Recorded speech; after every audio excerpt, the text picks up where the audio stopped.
Losing my voice.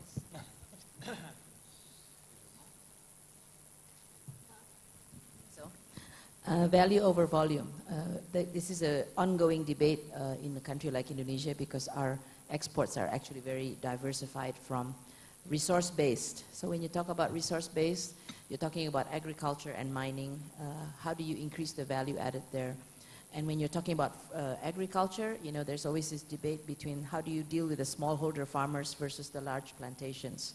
So we have this ongoing debate. Obviously, it has to be, first of all, improving the quality of the raw material to begin with before you talk about processing.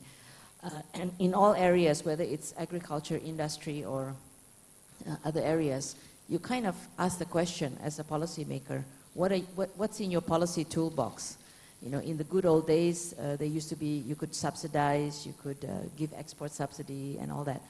Nowadays, basically, you have limited toolbox in the sense of you can give some fiscal incentives and affirmative action in government procurement, but that's about it.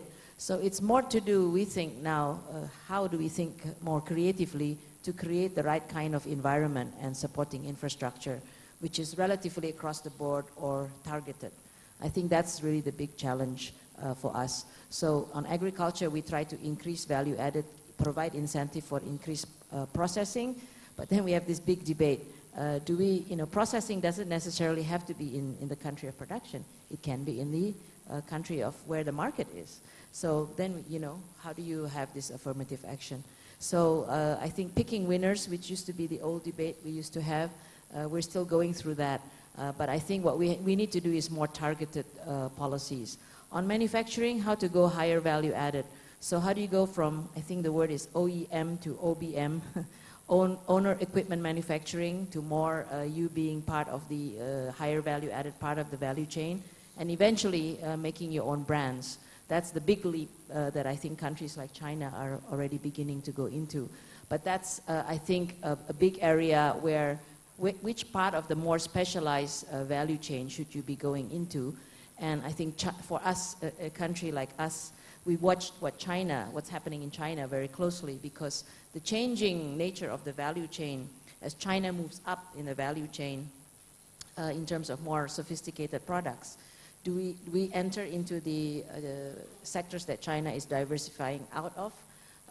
And how do we build strategic alliances with China and other global firms to be continuing? You have to continue the change, you can't stop.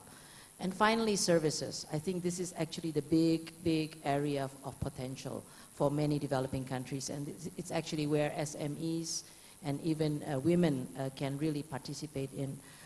Something that we are just starting to work on in Indonesia, and I noticed China is also going into in a relatively big way. Singapore, Malaysia, is what we call the creative industries, which is more about content, about software, about the film industry, music industry. This is a huge area of potential. And here the ICT infrastructure, the intellectual property rights environment, and start-up companies, joint venture companies, venture capital companies. How do you grow these more knowledge and creative-based industries and services? It's, I think, we are just starting. We don't even know. We think there's a lot of exports, but we don't really know how much there is, because none of this is very well recorded. But this is quite an exciting area, new area. Yeah, that's true. As you say, it's China is doing that, and India. Yeah. You know, Bangalore. Reuters has a huge operation in Bangalore in the service industry type sector. Mr. Wade, would you like to comment on that? I think this is a good question. And I myself, I took charge of China's processing industry for 10 years. I got my personal experience, and if you want to add value to your exports, the government should do two things. The first,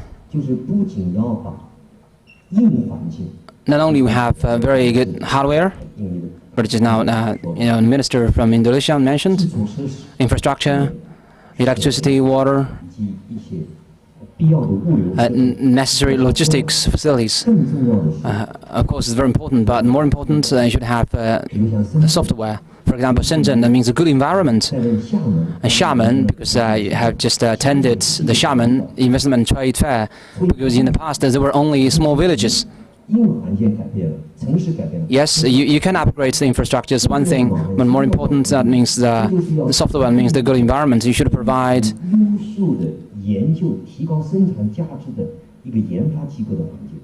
the research and study, research and development environment. That means that we have 274 of the top 500 multinationals now have their R&D centers in China. But also our big firms and the domestic firms also have their own domestic, have their R&D centers. The government also should encourage enterprises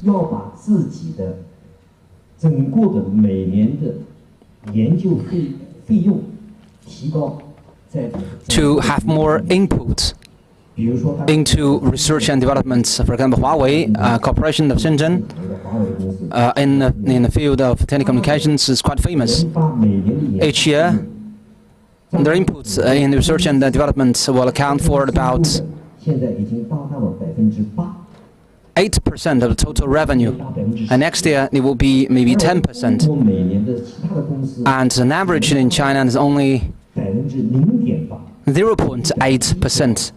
Less than 1%. So we should encourage the enterprises to put more money, to put more input into the research and development, but also encourage the African countries to work with us to develop some some products, some highly value-added products, and not only raw materials. So that will be done by the government. Thank you, Mr. Wang. Any questions from the floor at this stage? I'd like to throw it out to questions right now if I can. Could I ask you to identify yourself before you give your question, and also to remind you very gently that this is for questions and not for making statements. Okay, who's first? Yes, please.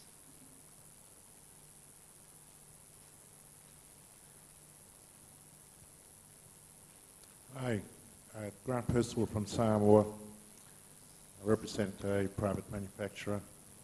One of those countries that Tanya spoke about in the Pacific, very small, very difficult to get the base up. One of the major issues we face is mutual recognition for direct agricultural products. It can take 2 years for an approval for a product to go into one of the developed countries. And this is a major issue for us, and it hasn't been mentioned or canvassed anywhere here. Yeah, the next issue, so I'd like to see how that can be addressed much easier. The second issue is the buyer levels. The buyer, you've got your typical trade barriers going and your technical barriers, but then you've got the buyers from the major chains who have their own standards and who come and inspect and say, yes, you have to meet the standard. And your national bodies don't have any standards at all, or no regulations, no legislation that actually enables this. And one of our major exporters, which is Fiji, one of the countries, it had its fresh fish products stopped to the European Union because government wasn't providing the infrastructure. So how can we address those? Because it's really difficult. It's not government that trade, it's actually private sector. Governments can facilitate, but they cannot actually trade. So that's why I'm asking this, how do we address it where we are? Who'd like to take that one? This is more about regulation and everything. Yes. On MRAs, I think that's a very good question. Especially we face a lot of this going into Europe or US markets. It's very difficult to get MRA, but what we have tried to do is to really work together with the importing country to provide capacity building so that our exporters can meet these standards. And in some instances, we've also faced where some of these regulations and standards, especially those related to climate change, CO2 emission, they have been, in a way, could be discriminatory, and that's